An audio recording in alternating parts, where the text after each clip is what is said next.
Pendeta. Puji Tuhan, Bapak Ibu, mari kita bersatu di dalam doa ya. Bapa di surga, kami mengucap syukur di dalam kesibukan kami bekerja, kami masih memberi waktu dan diberi kesempatan untuk beribadah lewat virtual Zoom online ini.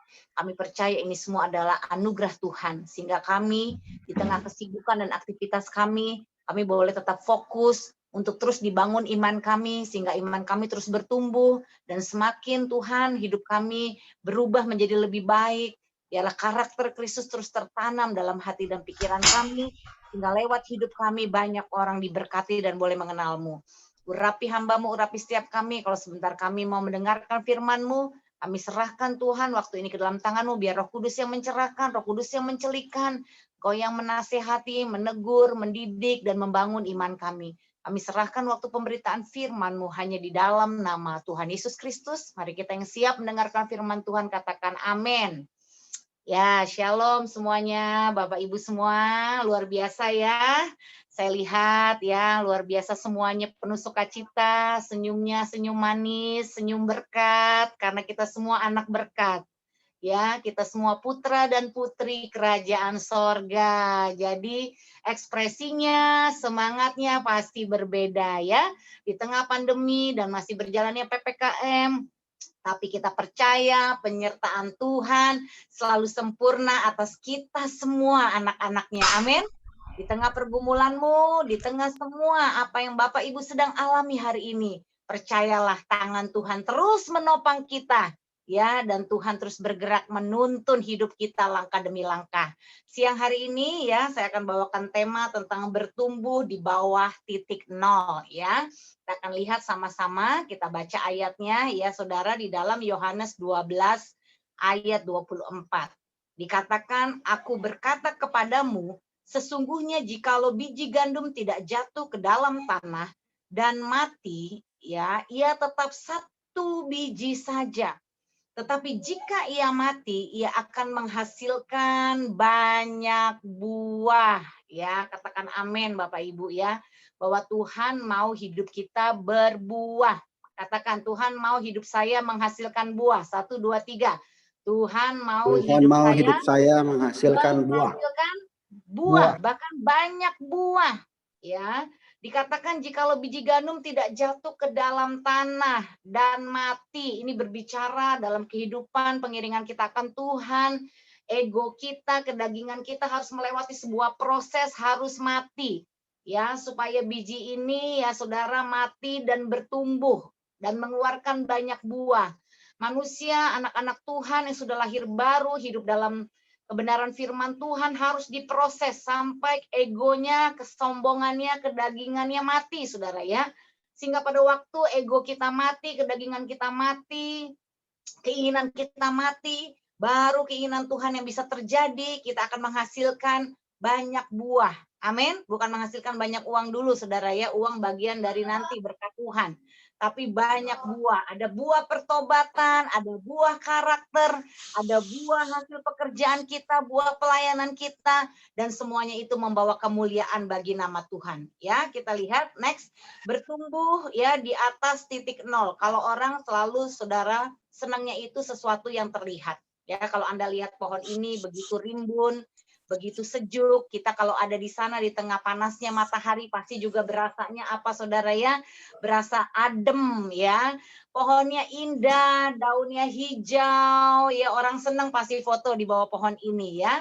Saudara, tapi untuk sebuah pohon bisa bertumbuh kokoh seperti ini ya, dia harus Saudara kembali dulu posisinya ya di bawah titik nol. Ya, ini menggambarkan sebuah kehidupan bukan hanya yang dibangun yang kelihatan dulu, tetapi Tuhan mau membawa kita, ya Saudara, bahkan harus dimulai dari bertumbuh di bawah titik nol, sesuatu yang tidak terlihat. Ya, next. Posisi di bawah titik nol adalah titik terendah kehidupan kita.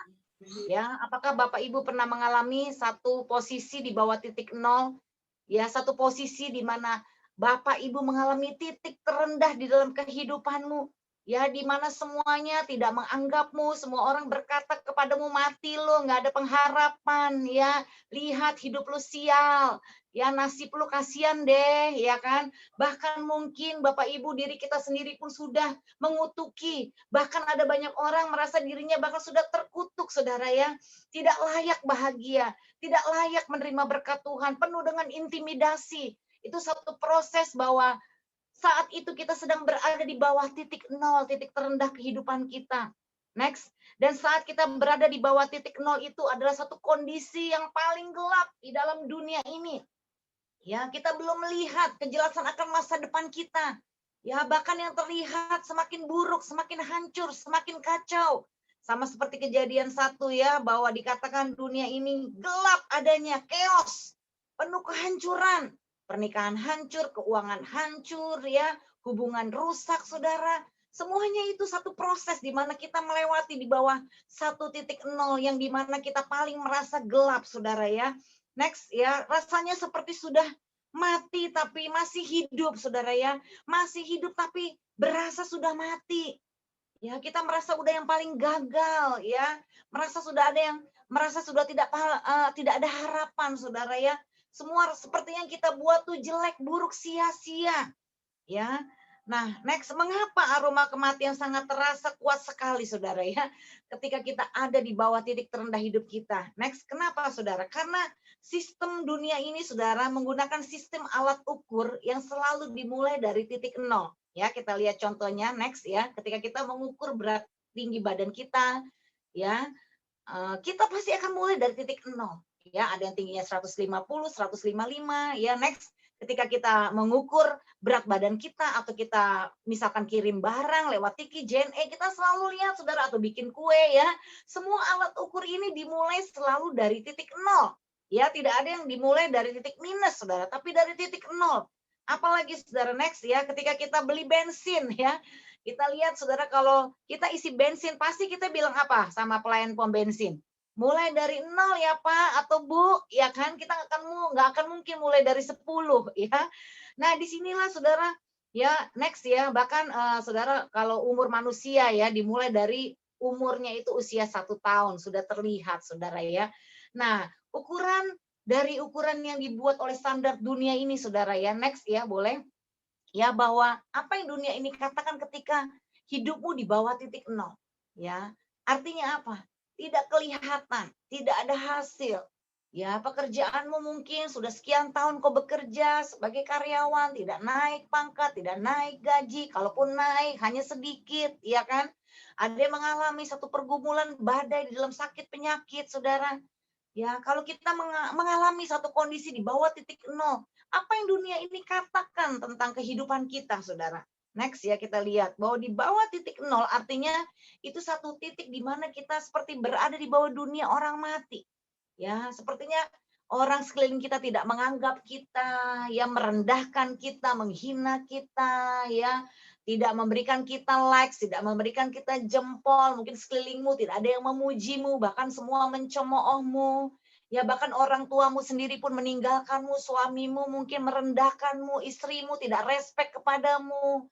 Ya, bosmu tidak memperhitungkanmu, ya, kau padahal bekerja dengan jerih lelah, tetapi semuanya dianggap nothing, ya. Itu seperti saudara di bawah titik nol itu artinya seperti di dalam dunia orang mati. Ya, apa yang Anda buat itu tidak terlihat apa-apa. Ya, tetapi saudara, kita lihat ya, next ya, bahwa kondisi di bawah titik nol itu berasa seperti di dunia orang mati. Ya, next ya. Ketika kita berada di bawah titik nol, keuangan kita, saudara, artinya apa? Kematian. Ya, hari-hari ini banyak orang bunuh diri karena pinjaman online, ya, karena terikat utang rentenir, bunga berbunga, dia malu. Ya, bahkan hari-hari ini kalau terikat hutang itu namanya, saudara, dikirim, diblast ke semua nomor telepon, dibilang penipu, ya saudara ya. Dia terancam akan pekerjaannya, saudara. Dia hidup, saudara, penuh dengan tekanan apa kata orang, ya, saya gagal, saya sudah hancur, saya mempermalukan nama baik perusahaan, nama baik suami mungkin kalau dia istri, ya, nama baik keluarga, dan akhirnya diambil keputusan untuk bunuh diri, saudara. Lalu kalau kita berada, saudara, di bawah titik nol secara masalah keluarga, artinya, saudara, kita mengalami satu kematian, di mana apa, saudara? Perceraian terjadi, perselingkuhan terjadi, suami buka cek, istri buka cok, cek cok, saudara ya. tidak ada keharmonisan ya, yang ada hanya cool di dalam rumah tangga, semuanya hanya standar saja, komunikasi hanya sekedar bertanya, "Gimana kamu?" Tapi tidak ada lagi cinta yang muncul dari hati, cinta itu sudah berubah menjadi kandas, Saudara ya, jadi dingin. Itu bisa terjadi, Saudara, di dalam rumah tangga.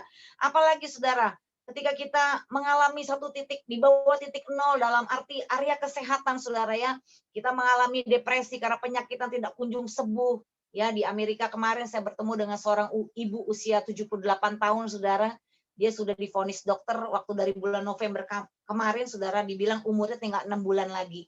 Ya, ibu ini kehilangan harapan, Saudara, dan puji Tuhan ya, Saudara, waktu ibu ini sakit karena kankernya sudah menyebar ya, dari payudara ke tulang, ke paru-paru, ke kepala, ke kulit, ya. Cuman anaknya akhirnya penuh hikmat, dia bilang sama mamanya, Mama itu sudah membaik. Oleh bilur Tuhan Yesus, Mama sudah sembuh. Yang disampaikan oleh anaknya hanya kata-kata itu, Saudara. Ibu ini kalau secara keadaan, Saudara, di usia 78 tahun, sudah sakit kanker, Saudara tahu dia masih bekerja. Dia nenek-nenek, jaga nenek-nenek ya. Jadi kalau di Amerika itu sudah usia tua juga tetap bisa produktif, Saudara. Masih nyetir mobil sendiri dan masih ngurus diri sendiri, Saudara, karena dia tinggal sendiri. Ya, apa yang terjadi ketika dia mengalami di bawah titik nol ya, diagnosa dokter, penyakit yang sudah lebih dari 10 tahun dia ada dalam tubuhnya, Saudara, dan makin menyebar, tapi anaknya menyampaikan satu kabar di mana, "Mama, oleh bilur Tuhan Yesus, Mama sudah sembuh."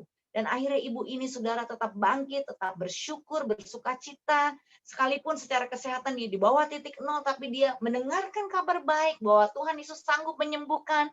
Apa yang terjadi, Saudara, lewat masa diagnosa dokter 6 bulan, dia tetap hidup sampai hari ini. Masih bekerja, masih nyetir mobil, masih mampu jaga dirinya sendiri, dan yang terpenting dia masih bersemangat, Saudara ya. Dia melewati, Saudara, titik kritis pada waktu dokter memvonis dia sakit, Saudara. Next kita lihat, kita mau arahkan hari ini, Saudara, apa kata Tuhan ketika hidupmu di bawah titik nol ya. Yang pertama kita lihat bahwa momen krusial di bawah titik nol adalah masa di mana saudara dan saya hidup untuk menghasilkan banyak buah. Ya, Yohanes 12 ayat 24 kita baca lagi. Aku berkata kepadamu sesungguhnya jikalau biji gandum tidak jatuh ke dalam tanah dan mati, ia tetap satu biji saja. Tetapi jika ia mati, ia akan menghasilkan banyak buah. Ini yang Tuhan Yesus alami. Dia turun meninggalkan sorga yang mulia. Ya, dia datang ke dunia, lahir ke dunia ini. Dia mati, Saudara. Itu ada di bawah titik nol, di mana dia bukan mati karena dosanya, tapi karena dosa Anda dan saya. Ya, dia dijadikan berdosa, padahal dia tidak berdosa. Dia jadikan tulah, dijadikan kutuk, Saudara ya. Akibat dia menanggung dosa kita. Di dalam dosa itu ada kutuk, ada sakit penyakit, ada penderitaan. Dia tanggung bagi kita. Ya, sehingga dia bangkit dan dia naik ke sorga, Saudara. Sehingga lewat kehidupan Yesus yang mati, yang bangkit, dia boleh, Saudara, membagikan, mengimpartasikan hidupnya kepada murid-muridnya, Saudara. Dan akhirnya Injil kerajaan sorga itu diberitakan sampai ke seluruh bumi. Ya, sehingga ada banyak orang lewat kematian Yesus, kebangkitan Yesus. Kita semua boleh beroleh kasih karunia untuk diselamatkan. Akhirnya dari biji yang mati, yang jatuh ke dalam tanah itu, Saudara, dia muncul dan berbuah. Sehingga saudara dan saya pun hari ini, ya, kita bisa menikmati kehidupan kita, kita menerima karunia, keselamatan jiwa kita, ya, kehidupan di dunia ini yang penuh dengan, Saudara, anugerah Tuhan, ya, nafas yang Tuhan berikan, pekerjaan yang Tuhan berikan, semua itu adalah buah dari apa yang Tuhan Yesus sudah lakukan 2000 tahun yang lalu bagi kita. Ya, dia mati, dia bangkit, Saudara, dan dia naik ke sorga, dan tiba waktunya dia akan menjemput kita kembali kedua kali. Dia mau hidup saudara dan saya juga menghasilkan banyak buah. Saudara, ketika engkau ada di titik terendah hidupmu, di mana Tuhan ingin engkau menghasilkan banyak buah. Yang pertama adalah Tuhan mau menghasilkan, Tuhan mau melihat ada buah pertobatan dalam hidupmu, Saudara. Ya, apakah hidupmu hari ini sudah mengalami perubahan demi perubahan? Ya, karena di momen ini, Saudara, krusial untuk kita menghasilkan banyak buah. Di mana hidup kita diubahkan dari yang tadinya pemarah, ya, pendendam, penuh dengan banyak kepahitan. Hari ini, Saudara, apakah Saudara sudah berubah? Ya, bisa melepaskan pengampunan, bisa melepaskan berkat, bisa membalas kejahatan dengan kebaikan. Ya, itu adalah satu momen di mana Saudara menghasilkan buah. Di saat Saudara disakiti, ya, disalahartikan, diperbuat tidak adil, direndahkan, tidak dianggap, dicampakkan, diabaikan. Apa yang saudara responi dari keadaan saudara itu, saudara? Tuhan mau saudara menghasilkan banyak buah, buah respon hidupmu. Ya, ada satu kerendahan hati di mana saudara merasa sungguh-sungguh bahwa hanya satu-satunya Tuhan yang menjadi pusat hidupmu.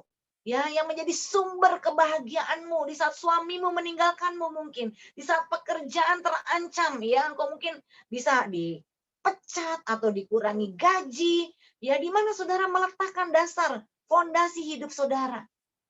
Tuhan mau di pelajaran pertama ini ketika kita ada di bawah titik nol, di bawah titik terendah hidup kita, itu satu momen untuk kita menghasilkan banyak buah, saudara. Ada perubahan respon, sikap hati kita. Ya, di mana kita berubah dalam responi masalah. Ya, saudara tidak lagi berfokus kepada masalah, tapi Tuhan, aku mau Tuhan berfokus kepada di mana hatiku yang sedang Tuhan mau ubah. Ya, bahwa lewat masalah ini saya bersyukur. Ya, karena Tuhan sedang mau berurusan dengan hati saya lebih daripada masalah saya. Ya, di mana saudara bisa mencari akar masalah dalam hidup saudara dan saudara minta anugerah Tuhan, kasih karunia Tuhan supaya saudara dapat mengalami satu titik di mana saudara dapat mencabut akar masalah saudara yang seringkali berulang datang dalam kehidupanmu. Ya, jadi yang pertama, Tuhan mau hidup kita ya banyak menghasilkan buah, saudara. Yang kedua, saudara, Tuhan sungguh memperhatikan kondisimu. Mata Tuhan itu menjelajah ke seluruh bumi, dia memperhatikan hidupmu. Ya, seperti di Kisah Keluaran 3 ayat 7 berkata, dan Tuhan berfirman, aku telah memperhatikan dengan sungguh kesengsaraan umatku di tanah Mesir. Dan aku telah mendengar seruan mereka yang disebabkan oleh pengerah-pengerah mereka. Ya, aku mengetahui penderitaan mereka. Ya, Tuhan mendengar. Ya, seruan umat Israel, saudara, di tanah Mesir, di perbudakan. Ya, yang sering kali secara fakta, saudara, ya, secara kenyataan. Bangsa Israel sudah sering mengkhianati Tuhan, mereka menyembah berhala.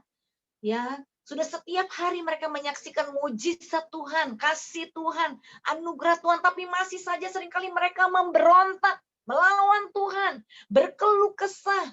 Ya, saking tegar teguknya mereka, sehingga mereka, saudara, menyembah kembali ilah-ilah yang lain. Tapi betapa murah hatinya Tuhan.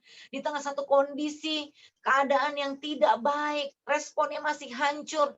Tapi saudara, yang kita lihat dan kita saksikan, Tuhan memperhatikan kondisi bangsa Israel, saudara. Itu yang terjadi juga di saat saudara ada di bawah titik nol, di titik terendah kehidupanmu. Mata Tuhan memperhatikan saudara. Next, saudara, kalau kita lihat, saudara, ya, kisah Yunus, saudara. Yunus ketika saat berada di bawah titik nol dalam kehidupannya. Ya, kita lihat, saudara, Yunus 2 ayat 1. Ya, ini yang menjadi doa Yunus, saudara. Berdoalah Yunus kepada Tuhan Allahnya. Dari dalam perut ikan itu, katanya, dalam kesusahanku, aku berseru kepada Tuhan, dan ia menjawab aku.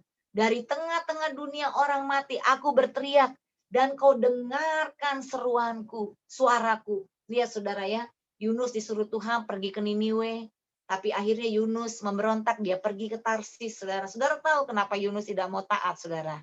Kenapa Yunus disuruh Tuhan pergi ke Niniwe, tetapi dia pergi ke Tarsis? Ya, mungkin Imelda bisa bantu jawab kenapa? Bisa ditutup dulu screen-nya. Saya mau tanya dulu nih, ada yang tahu kisah Yunus? Yunus disuruh Tuhan pergi ke Niniwe, tapi dia pergi ke Tarsis. Kenapa, Imelda? Bisa bantu jawab? Saya mau minta beberapa orang bantu jawab, ya. Kenapa dia tidak taat pergi ke Niniwe? Dia tahu Tuhan akan mengampuni Niniwe, makanya gimana ya? Dia nggak mau orang Niniwe bertobat, makanya dia kabur. Dia tidak mau orang Niniwe bertobat. Oke, yes, luar biasa. Ibu Pinkan, menurut Ibu kenapa Yunus tidak mau pergi ke Niniwe? Ya, sama kayak Imelda. Yunus tuh Ya. nggak suka kalau Tuhan mengampuni orang yang berbuat jahat. Iya, betul, ya. Bapak John, kenapa Pak Yunus tidak mau taat, tidak mau pergi ke Niniwe? Ada yang lain jawabannya?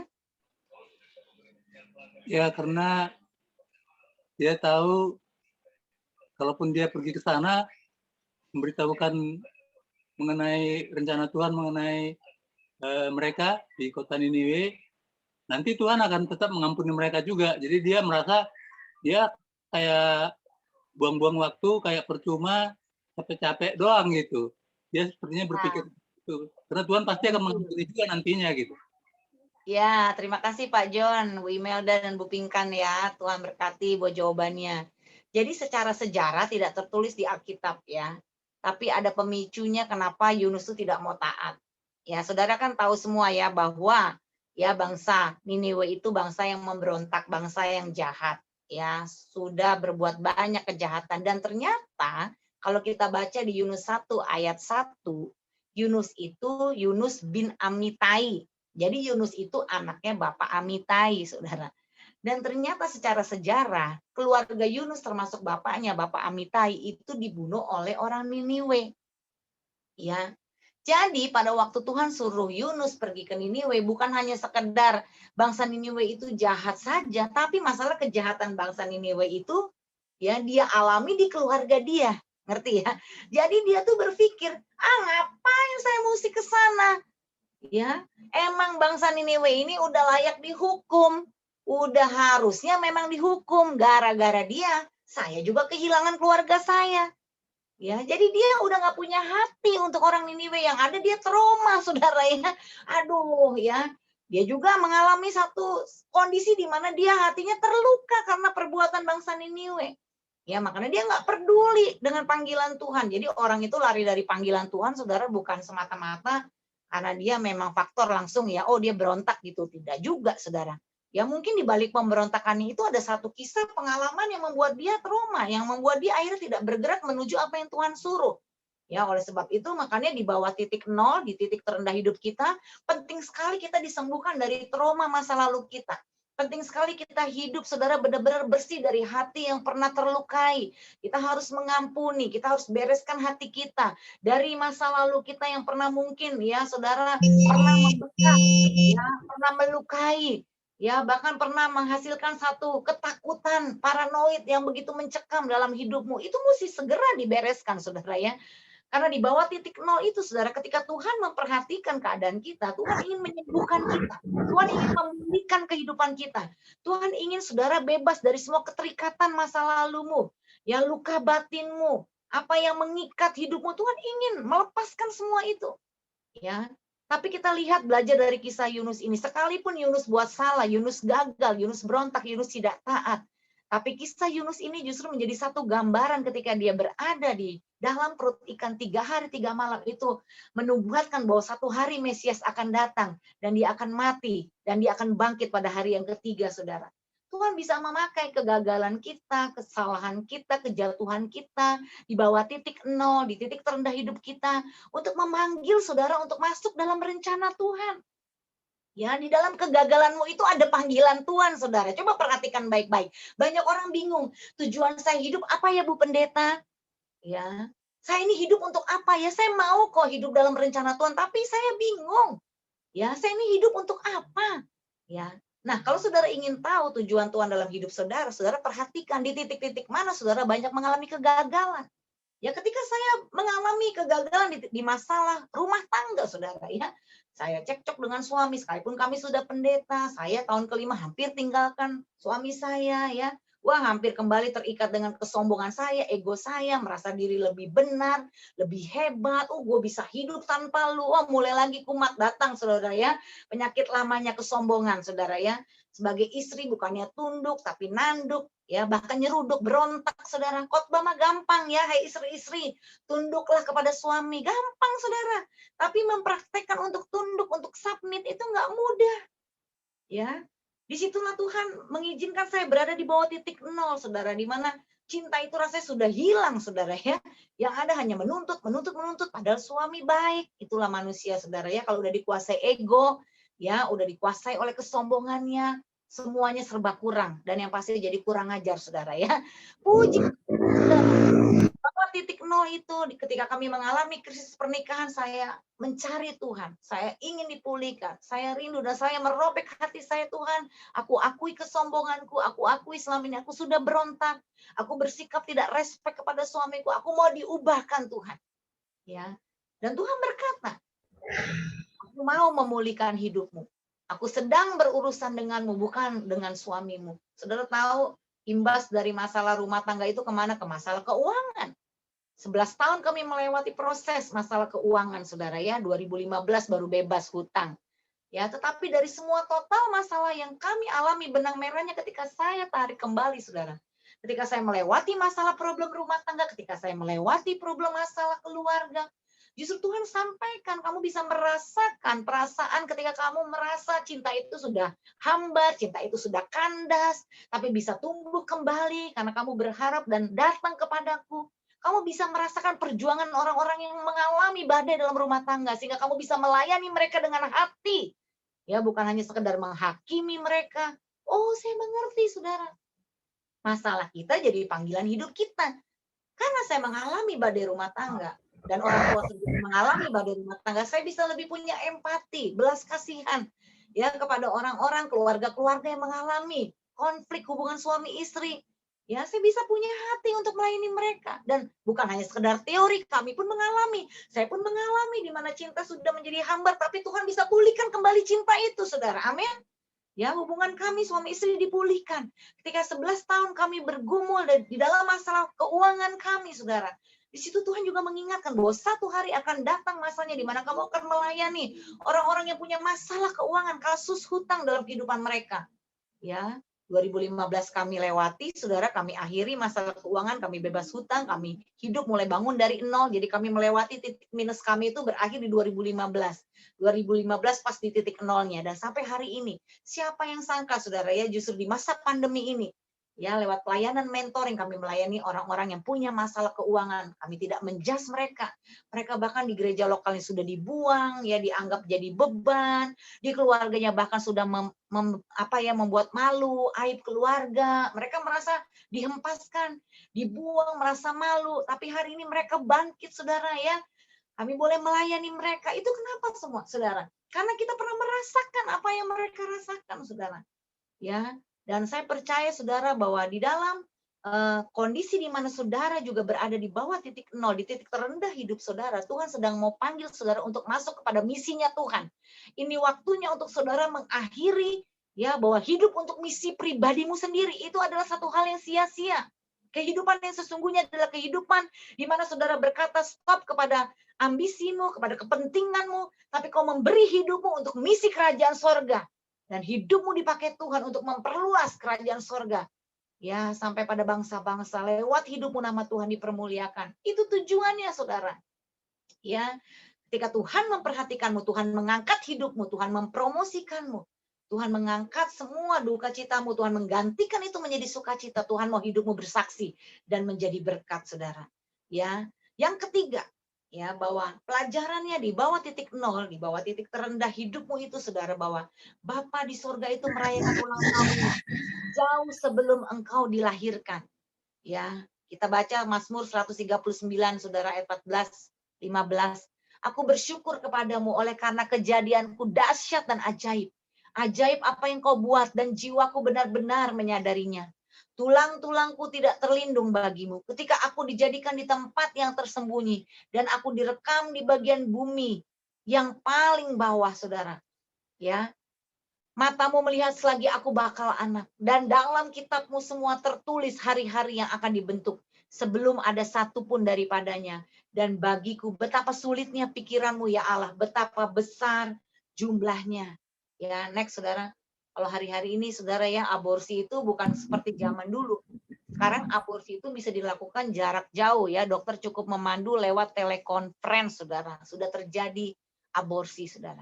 Berapa banyak bayi-bayi yang digugurkan karena free sex, ya, karena seks bebas, karena kondisi, saudara, banyak hal di mana moralitas, ya, anak-anak, ya, saudara, ya. Bahkan ini terjadi pun di dalam gereja, saudara, sudah semakin menurun. Orang banyak terikat pornografi, orang banyak terikat, saudara, yang namanya free sex, bahkan sekarang LGBT, saudara, ya. Kita lihat, saudara.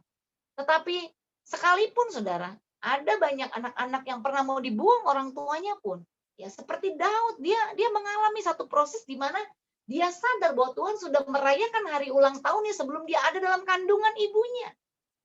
Karena Bapa di sorga merayakan ulang tahunmu jauh sebelum engkau dilahirkan.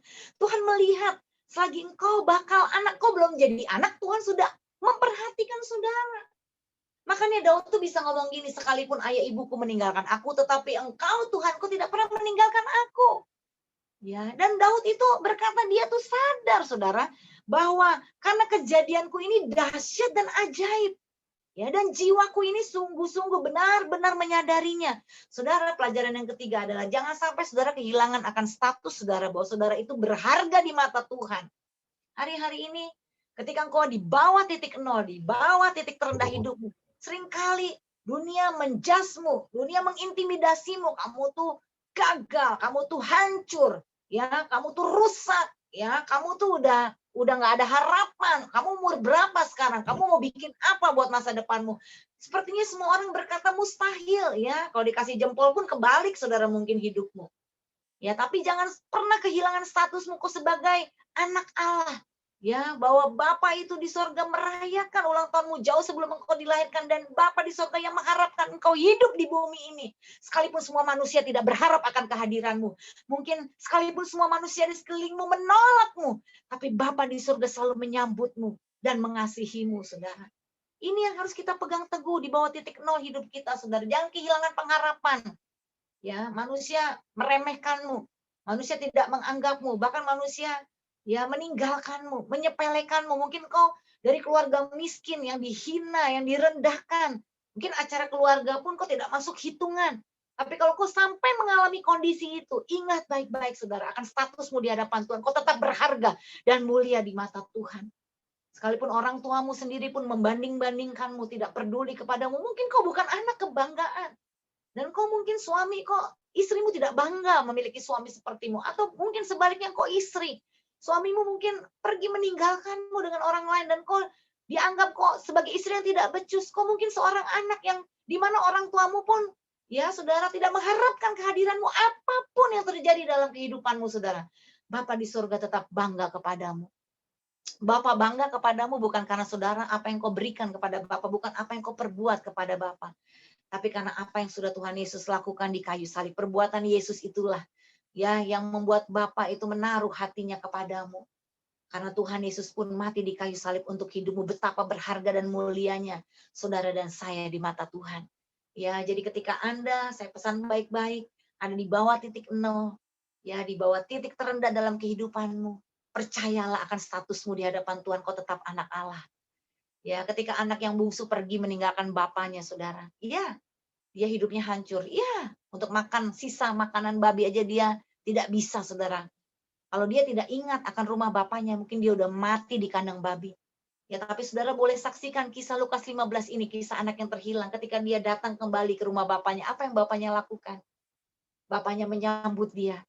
Bapaknya memberikan dia cincin, memberikan dia sepatu, memberikan dia jubah yang baru, dan bapaknya memestakan dia. Wow, saudara, kalau saya renungkan betapa besar kasih Tuhan akan hidup kita, saudara. Sehancur-hancurnya hidupmu, segagal-gagalnya engkau, mungkin kau sudah sering kali menyakiti hati Tuhan, tapi percayalah kapanpun ketika kau mau kembali kepada Bapa, Bapa menyambutmu, Bapa merindukanmu, Bapa ingin kau bangkit dan meninggalkan hidup lamamu.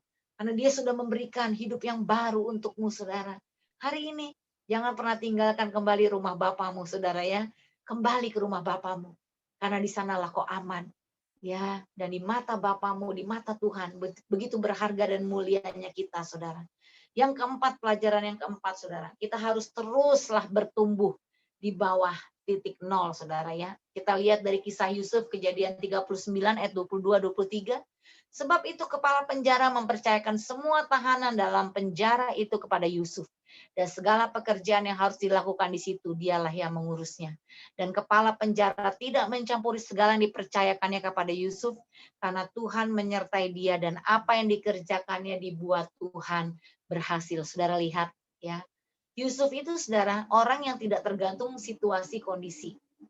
Di dalam sumur, ya, dia happy, saudara. Dia dijual sebagai budak, dia happy. Dia diangkat menjadi wakil perdana menteri, dia happy. Udah diangkat, gedebrak, jatuh lagi dalam penjara. Ya, karena difitnah istri Potifar, dia happy. Bahkan di penjara dia menjadi kepala penjara. Ya, dia bisa mengartikan mimpi raja, dia diangkat lagi, saudara. Bahkan dia menjadi orang nomor 2 yang mengatur semua perputaran satu bangsa. yaitu bangsa Mesir, saudara, dia happy. Saudara lihat, saudara, kenapa Yusuf happy di segala situasinya? Dia tidak tergoncang saat dia di sumur, dia tidak tergoncang saat dia dijual sebagai budak. Ya, dia tidak tergoncang saat dia, saudara, diangkat. Ya, dia tidak menjadi sombong. Ya, dia punya nilai moralitas yang tinggi, mempertahankan untuk hidup kudus di hadapan Tuhan, tidak tergoda dengan kecantikan istri Potifar. Bahkan dia punya prinsip untuk menjaga kesucian hidupnya sebagai seorang pria, saudara. Yang di zaman itu semuanya seorang pria berzina, saudara. Tetapi Yusuf tetap hidup berkenan di mata Tuhan. Lihat, saudara, karena Yusuf punya hati terus mau bertumbuh. Ya, saudara, bagaimana dengan kehidupan saudara? Saudara jangan pernah cukup puas, saudara. Jangan cuma puas dengar khotbah seminggu sekali, ya.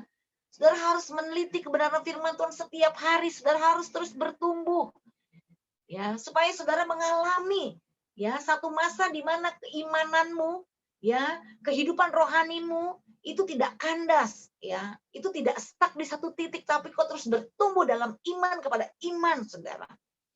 Mau lagi di bawah, saudara tetap bersyukur, amin. Ya, mau gaji dipotong, saudara tetap happy. Maupun sampai di PHK pun juga tetap percaya. Ya, saudara, kita lihat belajar dari kehidupan Yusuf, saudara. Yusuf itu seorang yang tidak tergantung dengan situasi kondisi. Apapun situasi dan kondisinya, dia percaya Tuhan menyertai dia. Itu yang membuat apa yang dikerjakan Yusuf itu berhasil, saudara. Dia punya hati terus mau belajar. Dia punya kerendahan hati. Ya, dia terima semua proses pembentukan dalam hidupnya. Dia tidak ingin, saudara, keadaan yang membuat dia bahagia itu hanya keadaan yang di atas. Saat di bawah pun dia tetap bahagia. Bagaimana dengan saudara? Ya. Apakah saudara tetap bersyukur dan bersukacita di sepanjang keadaan kondisimu? Di saat tertekan, di saat di bawah, di saat di atas, saudara. Yusuf luar biasa mentalitasnya. Justru di bawah titik nol, di saat saudara berada di titik terendah hidup saudara, ayo belajar punya mentalitas yang kuat, jangan cengeng menghadapi hidup ini, saudara. Ya, jangan cepat menyerah.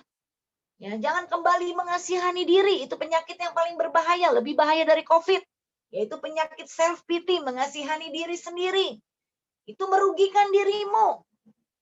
Makanya saya selalu berulang-ulang mengajarkan saudara, latihlah dirimu untuk tetap bersemangat, karena orang yang bersemangat dapat menanggung penderitaannya.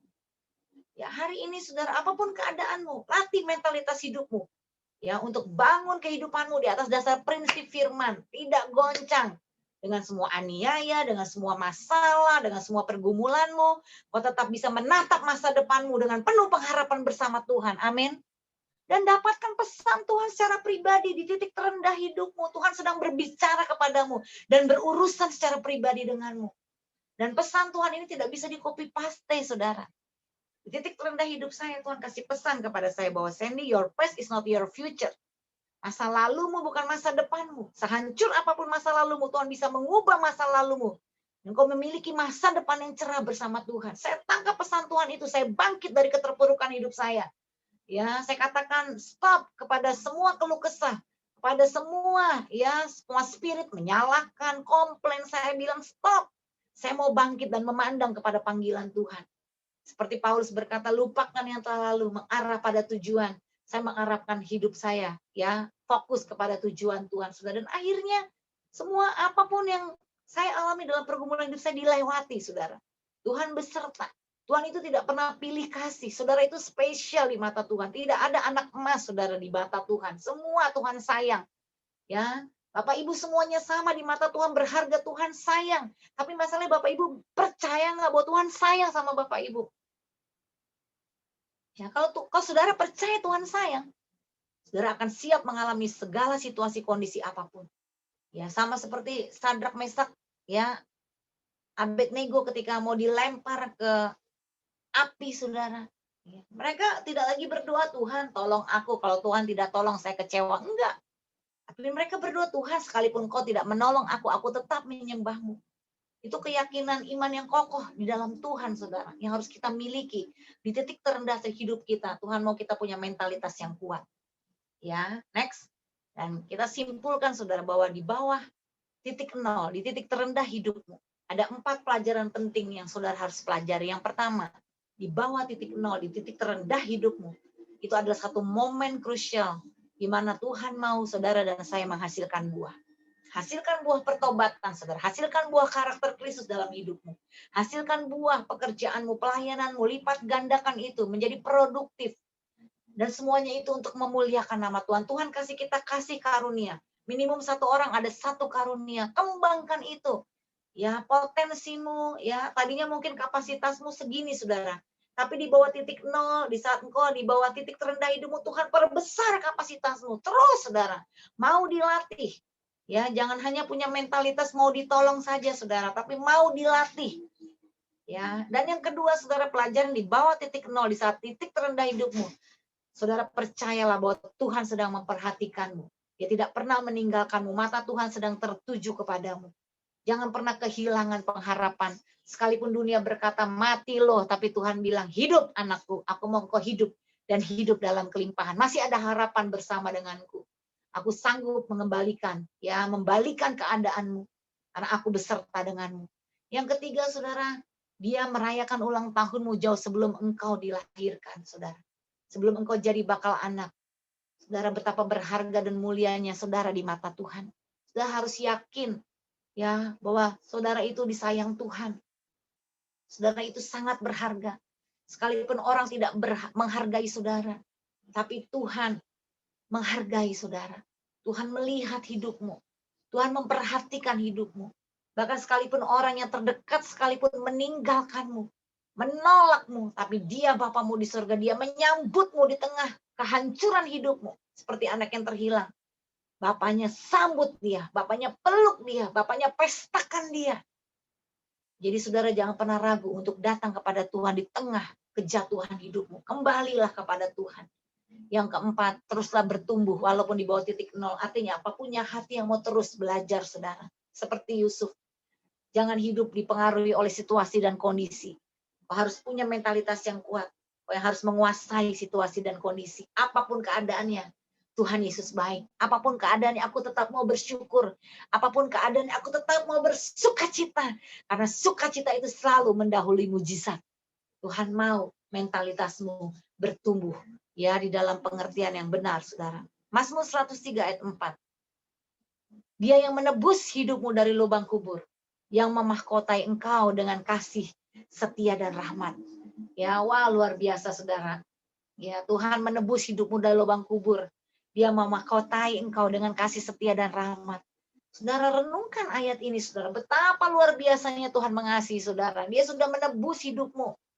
Jangan kau hakimi lagi dirimu. Jangan kau cemooh lagi dirimu. Jangan kau kutuki lagi dirimu, saudara. Lihat dirimu. Seperti Tuhan melihatmu, saudara. Dengar apa kata Tuhan tentang dirimu. Bukan apa kata orang tentang dirimu. Ya, di Mika 7 ayat 8 dikatakan, saudara. Janganlah bersukacita atas aku, hai musuhku. Sekalipun aku jatuh, aku akan bangun pula. Sekalipun aku duduk dalam gelap, Tuhan akan menjadi terangku. Mari saudara hari ini bersemangatlah, bersukacitalah, bersyukurlah kepada Tuhan. Di bawah titik nol, di titik terendah hidupmu. Bertumbuhlah bersama Tuhan. Tuhan mau engkau berbuah. Mata Tuhan tertuju kepadamu. Tuhan menghargaimu, saudara. Dan Tuhan mau engkau tetap, saudara. Ya, produktivitas, ya, produktif di masa titik, di bawah titik nol ini, saudara. Saudara ketemu Tuhan secara pribadi. Ya, saudara menerima pesan Tuhan secara pribadi dan menghidupi pesan Tuhan itu, saudara. Layani Tuhan. Supaya mulai dari titik nol ini, saudara. Saudara mulai berhidup, saudara. Untuk saudara melakukan misi Tuhan, bukan misi pribadimu sendiri. Mari kita bersatu dalam doa, saudara. Terima kasih Bapa untuk kebenaran firman-Mu siang hari ini. Mungkin ada di antara Bapak Ibu, kau sedang berada di bawah titik nol. Kau tidak dianggap, kau tidak diperhitungkan. Kau mungkin sedang mengalami kegagalan, satu pergumulan dalam kehidupan pernikahanmu, dalam kehidupan mungkin keuanganmu atau kesehatanmu. Mungkin seolah-olah di depanmu bayangan gelap itu begitu mencekammu, saudara. Tapi hari ini lihatlah, terang Tuhan telah terbit atasmu. Di bawah titik nol, di titik terendah hidupmu, Tuhan mau kau bangkit dan melihat pengharapan di dalam Tuhan. Dia tidak akan pernah meninggalkanmu. Dia mau kau bertumbuh. Di masa sulit itu justru kau bisa mengalami kedekatanmu dengan Tuhan. Kau bisa semakin intim dengan Bapamu. Kau bisa berbincang-bincang setiap saat karena dia tidak pernah meninggalkanmu. Dia selalu hadir bersamamu. Bahkan Roh Kudus ada di dalammu, saudara. Mari, angkat wajahmu. Jangan takut, kata Tuhan. Aku ada bersamamu, anakku. Aku menyertaimu. Aku yang menjamin hidupmu, masa depanmu. Jangan kau menjadi kecewa. Jangan kau menjadi tawar hati. Jangan izinkan rohmu menjadi padam. Bangkitlah, anakku. Aku mengasihimu, kau berharga dan mulia di mataku.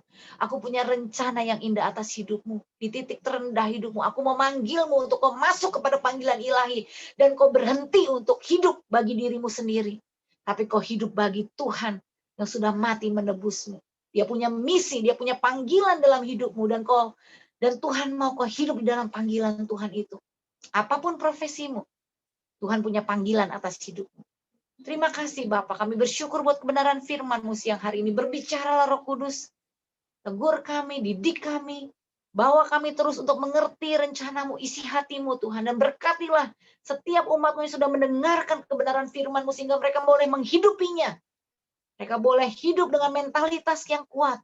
Dan biarlah pola kerajaan Allah turun atas setiap kehidupan kami umat-Mu Bapak. Terima kasih Tuhan Yesus, kami bersyukur buat hari ini. Dan hanya di dalam nama Tuhan Yesus Kristus kita yang percaya, sama-sama katakan amin.